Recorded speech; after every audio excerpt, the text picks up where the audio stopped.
Track and field run wild on Youngstown State. Men's and women's basketball keep the ball rolling. The Penguins are finishing the first half of the season strong. And the divisional championships are here. Stay tuned to hear how the playoffs went this weekend and what the AFC and NFC championships are going to look like. It's time to come on down to the Pioneer Sideline.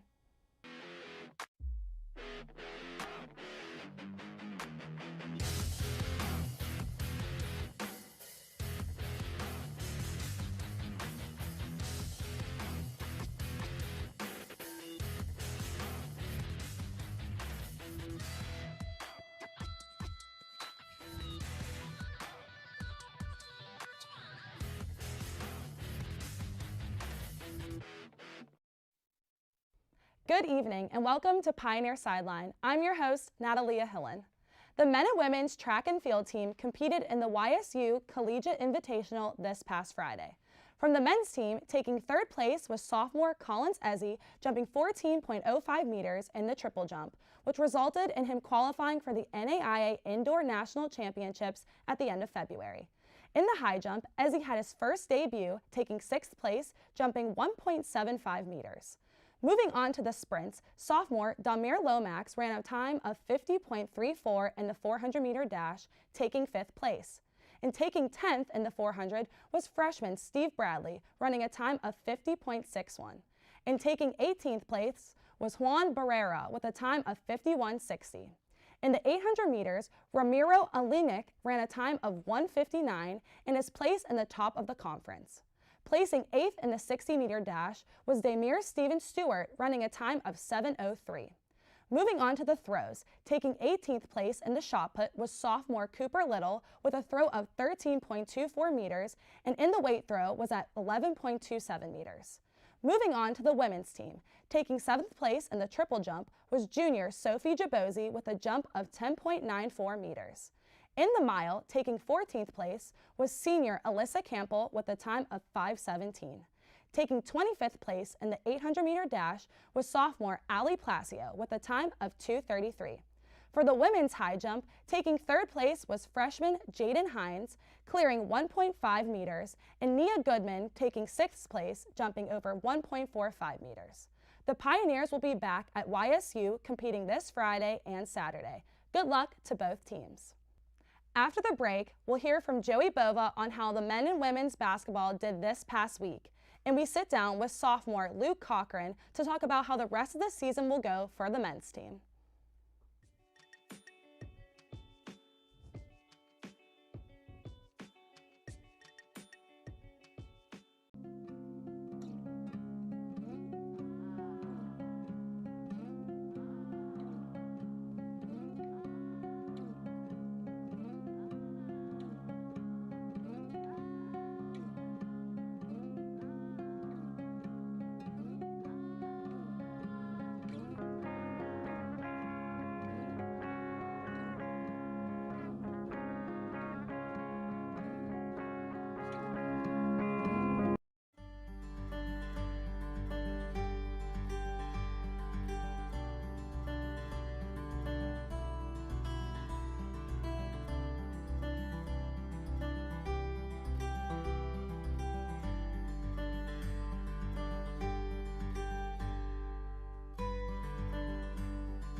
The men and women's basketball team had a few games this past week, and to update us on how those games played out, we send it over to Joey Bova. Joey?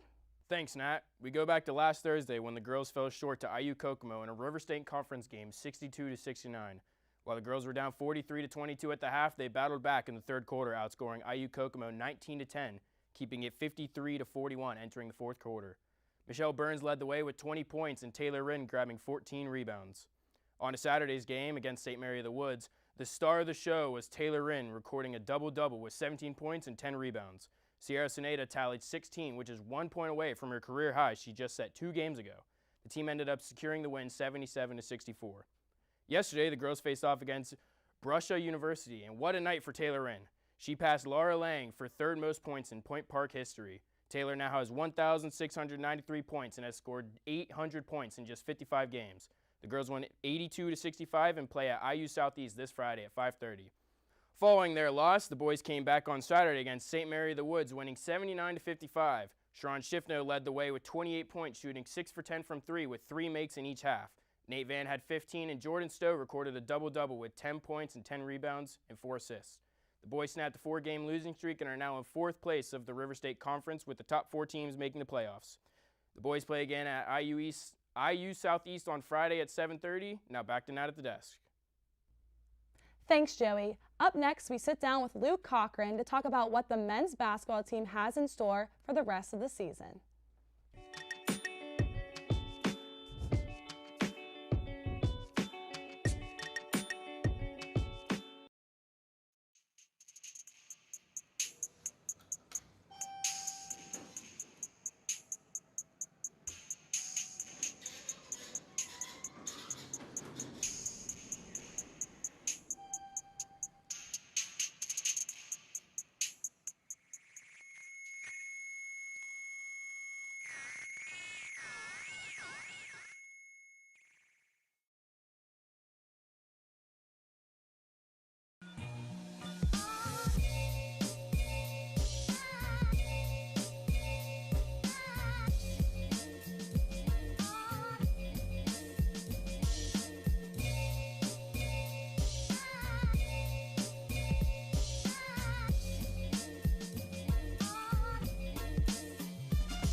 40% of food in the United States is never eaten.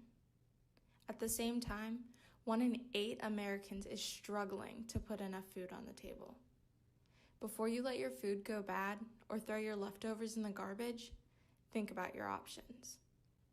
To learn more about food waste and how you can reduce food waste at home, visit www.nrdc.org/issues/food-waste.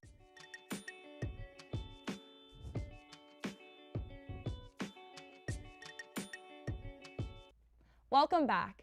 I am here with sophomore Luke Cochran to talk about how the 2022 season has been going. Luke, thanks for joining us.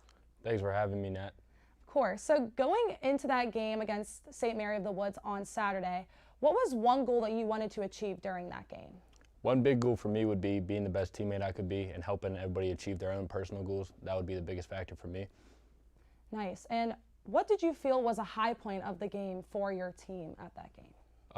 Big point would definitely be slowing down their shooters. They're a good team, so we want to definitely slow them down, but we knew we could come out with a W if we played right. Did you feel that the competition was there, or? They're definitely not one of the most tough opponents we've played, but they're still a good team. They're a collegiate team, so we got to take every game into that consideration. Yeah, and I know each game is different because obviously all the teammates that you're going against. What is one thing that you personally want to improve on this season? Personally, I would like to improve on being an impact player whenever I do step on the court. I know coming off the bench it can be hard for some players, but for me individually, I'd just like to get going early whenever I am in there. Nice. And as a team, what would you say, what is one thing you guys want to improve on? As a team, we just want to come together like as a collective unit and really be like the best we can be. We have potential. We've lost to a couple teams that are very good by close scores, so we want to improve and go into that playoff stretch, be there to be able to finish a game. Nice. And I know that you have a game coming up against IU Southeast on Friday. What are you looking forward to the most with that game? That's going to be a very eventful game. They're a great team. I mean, they beat Kokomo twice, and as you know, we lost to Kokomo short. But the traveling and just being with the team, being a whole collective unit will definitely be a great experience, and just it as a general and overall whole is going to be a great time. Yeah. Well, good luck this Friday and the rest of the season. Thanks for coming on, Luke. Thank you for having me, Nat. The Pittsburgh Penguins have won their last 5 games and are currently on a milestone watch for a star player. To update us on Pittsburgh sports, we bring in Jacob Kubik. Jacob? Thanks, Nat. The Pittsburgh Penguins returned to the friendly confines of PPG Paints Arena to battle the Ottawa Senators Thursday to kick off a stretch of 3 games in 3.5-day span. The Penguins jumped out to an early 3-1 lead at the end of the first period. 2 tallies were also added by Captain Sidney Crosby and Mike Matheson to jump to a 5-1 lead at the end of the second period. Ottawa forward Tim Stützle sparked what seemed to be an improbable comeback, narrowing the Pens' lead to 5-4 in the third. But Pens forward Jake Guentzel added an insurance goal to secure the 6-4 win for Pittsburgh. 24 hours later, in Columbus, Ohio, the Penguins faced off against the division rival Columbus Blue Jackets. Brian Dumoulin opened the scoring 32 seconds into the game to give the Penguins a 1-0 lead, but Columbus answered with 2 goals to grab the lead themselves at 2-1. Sidney Crosby scored with 29 seconds left in the period to swing momentum for the Pens and to go to intermission tied 2-2. Mike Matheson scored to grab the lead back at 3-2, and Sidney Crosby scored the 4th and 5th goal as well to earn the hat trick and the 5-2 win. Sunday afternoon, the Penguins looked to ground the Winnipeg Jets, who have lost their we're gonna restart that one. Just at Sunday afternoon. Okay, 3, 2, 1. Sunday afternoon, the Penguins looked to ground the Winnipeg Jets, who had lost their 3 prior games. Early on, it was apparent that this was going to be a battle of the goaltenders. Both Tristan Jarry of the Penguins and Connor Hellebuck of the Jets were on another level, making insane saves. The Penguins found themselves down 2-0 in the third period when Kasperi Kapanen solved Connor Hellebuck to get the Penguins on the board, and Jeff Carter scored 9 seconds later to tie the game. In the shootout, Sidney Crosby was the only scorer to secure the extra point for the Pens with a 3-2 final score. The Penguins play tonight against Arizona and Thursday against Seattle. In terms of milestone watch, Sidney Crosby is 4 goals away from scoring his 500th goal on his career. Back to you, Nat. Thanks, Jacob. Now let's send it over to Sam Parator to give us a recap on the crazy playoff matchups this past weekend. Sam? Thanks, Nat. What a lovely weekend of football. My name is Sam Parator. Here is your rapid recap of the NFL Divisional Playoffs and a preview of what to expect next week in Championship Sunday. We started off on Saturday afternoon in Nashville when the number 1 seeded Tennessee Titans took on the Cincinnati Bengals.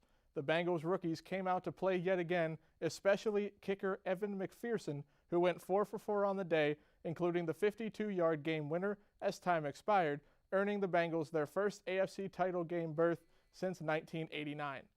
Moving on to Saturday night, another last-second field goal was the difference in Green Bay as the number 1 seeded Packers were upset by the San Francisco 49ers and kicker Robbie Gould 16-13 for their second NFC title appearance in 3 years. Moving on to Sunday, both of these games, in my opinion, were Game of the Year candidates, especially the night game. In the afternoon, we were in Tampa for the defending champion Buccaneers taking on the Los Angeles Rams. The Rams were handling business as they took a 27-3 lead early into the third, but you can never count Tom Brady out as he took advantage of LA self-destructing and came all the way back to tie the game with 42 seconds left in regulation. Well, that was just enough for Matthew Stafford and Cooper Kupp as they went down the field to set up a game-winning field goal for Matt Gay as time expired to send the Rams to their second NFC title game in 4 years. And now for the star of the show, the 2021 AFC Championship rematch as the Buffalo Bills travel to Arrowhead to take on the Kansas City Chiefs. We were all expecting a shootout, but what we were not expecting is the shootout to be in the last 2 minutes. After a 27-yard touchdown and ensuing successful 2-point conversion, the Bills looked to be in a good position to win with a 29-26 lead. However, Patrick Mahomes and Tyreek Hill answered pretty quickly and scored a 64-yard touchdown with 1:03 left in the game, and the ensuing drive would end up in a 19-yard touchdown for the Bills to take back that lead 36-33 with a mere 13 seconds left. Surely that's the end of the game, right? Wrong. Mahomes would drive all the way down the field to set up a game-tying field goal and send this classic into overtime, where they would win the coin toss, drive down the field for a touchdown, and crush the Bills' dreams of redemption 42-36. This will set up a very intriguing championship Sunday as the Bengals will travel to Arrowhead to take on the Kansas City Chiefs, and the 49ers will travel to SoFi Stadium to take on the LA Rams. Who earns a trip to Super Bowl 56? Tune in next week to find out. Back to you, Nat. Thanks, Sam. Coming up next, we debate on who will win the divisional championships and who will make it to the Super Bowl. Stay tuned.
Welcome back.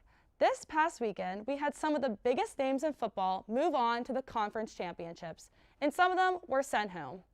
Who do we think will make it to the Super Bowl, and what are everyone's predictions? I'm joined by Sam, Joey, and Jacob to talk about their thoughts on the future. All right, guys, so we're going to go with the first game, Bengals versus the Chiefs. Sam, who do you think is going to win this game? This one's tough. I'm thinking, my brain wants to say the Chiefs will pull this off, but I am really hoping, even as a Steeler fan, I'm hoping that the Bengals take this, and I'm really hoping to see Burrow, Chase, all those guys. Really young offense, really fun to watch. That's what I want to see in the Super Bowl. Makes sense. Joey Bova, what are you thinking? I agree with Sam. As much as I would love to say that, the Chiefs are going to win, I really think that the Bengals are going to pull this out. Their defense had a really strong game against the Titans last week. One interception. Their defense is on fire. Like you said, Jamar Chase, he's been outstanding, especially as a rookie this year. Joe Burrow has been going crazy. So as much as it pains me to say it, Bengals are going to the Super Bowl. All right, Jacob? I think if you look back to the regular season, it was a shootout in Cincinnati whenever these two teams met, and that was the game that clinched the AFC North for Cincinnati. So I think on paper this is going to be a really stacked match and will probably put up a lot of points. I think it'll come down to probably who has the ball last, because Cincinnati's defense is not maybe the best in the league, and Kansas City's has kind of picked up pace over the past couple of weeks, especially in the playoffs. So I think that Cincinnati will end up winning the game. That's me as a don't like the Chiefs fan and definitely don't like Cincinnati fan. I think that Cincinnati will end up winning, but I think it'll definitely be a shootout like how the past week was. Yeah, I mean, I see it both ways, but I kind of have a feeling that Patrick Mahomes is going to take it home. So you guys can say what you want. But all right, moving on to the next. We have the 49ers and the Rams. Sam. As great as it has been to see the 49ers kind of take this little miracle ride as the 6th seed, I think it ends in LA. LA's been Super Bowl or bust all year with the additions of Stafford, Kupp going absolutely insane, Odell partway through the year. I think that is just going to be too much for that San Francisco defense. I feel like LA takes this